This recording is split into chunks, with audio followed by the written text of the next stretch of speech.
ঈদ শেষ, ঈদের ছুটি শেষ, আবার সেই দৈনন্দিন জীবনযাত্রায় ব্যাক করলাম।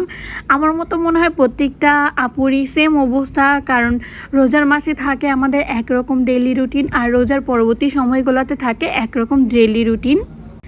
ঈদে যেহেতু বাসায় গেস্ট আসছিল, তারা চলে যাওয়ার পর আমি বাসার বেডশিটগুলো চেঞ্জ করলাম, কারণ তারা যখন বাসায় ছিল তখন আর সেরকমভাবে বেডশিট চেঞ্জ করা হয়নি। সেই ঈদে যেটা বিছিয়ে রাখছিলাম সেটাই ছিল, সব রুমগুলো চেঞ্জ করলাম। ঈদে দেখা যায় সেরকম কাজকর্ম মানে বাসার বেডশিট বা অন্যান্য যে আদার্স কাজগুলো থাকে সেগুলো কমই করা হয়েছে। আর বাসায় আত্মীয় স্বজন থাকলে বাসার অন্যান্য কাজকর্ম একদমই কম করা হয়।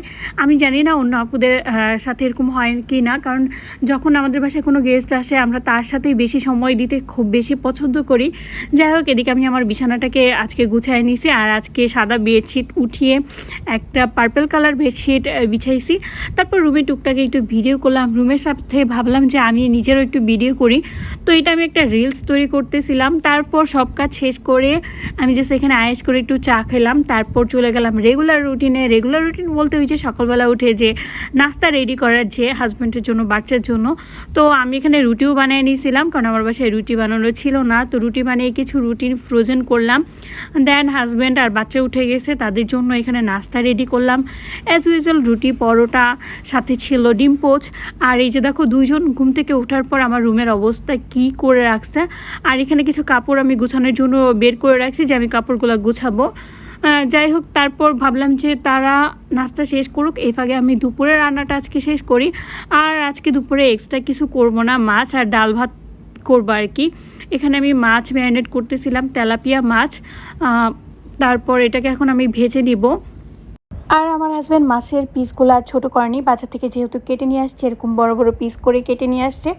আমার আর সেদিন এগুলোকে ছোটো করে কেটে রান্না করতে ইচ্ছা করলো না, তো আমি এভাবে বড় বড় পিস রেখে রান্না করলাম। এর মধ্যে হাজব্যান্ড আবার বললো যে তাকে একটু ঠান্ডা ঠান্ডা শ্যামাই দিয়ে যেতে। ঈদ শেষ হয়ে গেল কিন্তু শ্যামাই সবার বাসায় অ্যাভেলেবেল।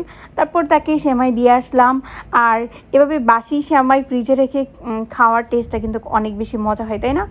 যাই হোক, তারপর এই যে মাছ ভাজতে, যে আমি একটু মাছ ভেঙেও ফেলছি, এটা হবেই আমার সাথে। আমি চাইছিলাম মাছগুলো সব আস্তে আস্তে রাখার, কিন্তু তারপরও একটা মাছ মানে একটু ভেঙে গেছে। তারপরে এই যে বেশি করে পেঁয়াজ দিয়ে এই মাছটাকে ভুনা করে নিব। তারপরে এই যে মশলাটা ভালো করে কষায় দেন একটু ঝোল দিয়ে দিব। ঝোলটা যখন আবার হয়ে যাবে তারপর এই যে মাছগুলো অ্যাড করে দিব। আর সেদিন আমার বাসায় ধনেপাতা ছিল না, আদার্স কোনো সবজিও ছিল না, যার জন্য এভাবে ভুনা করে ফেলছিলাম। আর সেদিনের তরকারিটা কিন্তু অনেক বেশি মজা হয়েছিল। আর আমার বাসার যে কাঁচামরিচগুলো ছিল সেগুলো না একদম শুকায়া এরকম লাল টকটকা হয়ে গেছিলো, তো ওগুলোও কিছু উপর দিক দিয়ে দিছিলাম। রান্না শেষ করে আমিও একটু শ্যামাই নিলাম। এখন ভাবলাম যে একটু শ্যামাই বসে বসে খাই, তারপর বাকি কাজগুলো শেষ করি। তো এখানে আমার হাজব্যান্ড ফোন চালাইতেছিল আর আমি বসে বসে একটু শ্যামাই খেতেছিলাম। তারপর যেটা করলাম, বাসায় যেহেতু গেস্ট আসছিল, বাসার সমস্ত চাদর, কয়েকটা চাদর জমছিল, তো ওই চাদরগুলো সবগুলো ধুয়ে দিয়েছিলাম গতকাল, কিন্তু বাজ করে রাখা হয়নি, কারণ আমার কাছে কাপড় বাজ করার ব্যাপারটা অনেক বেশি প্যারা মনে হয়। তো এখানে আমি বেডশিটগুলো গুছাইতেছিলাম, আর রাহিল ওর কাপড় চোপড়গুলোও গুছাইতেছিল। বেসিক্যালি আমার কাম বাড়াইতেছিল, ও নাকি সব কিছু গুছাবে। তো এখানে আমি শুধু বেডশিটগুলো গুছাই নিতেছিলাম, ও বালিশের কভার বাকি সব জিনিসপত্র গুছাইলো। আর এই যে দুপুরে লাঞ্চ করার পর আমি এক কাপ গ্রিন টি নিয়ে বসছি। অনেকে জিজ্ঞেস করছো এটা কি, এটা আসলে একটা গ্রিন টি।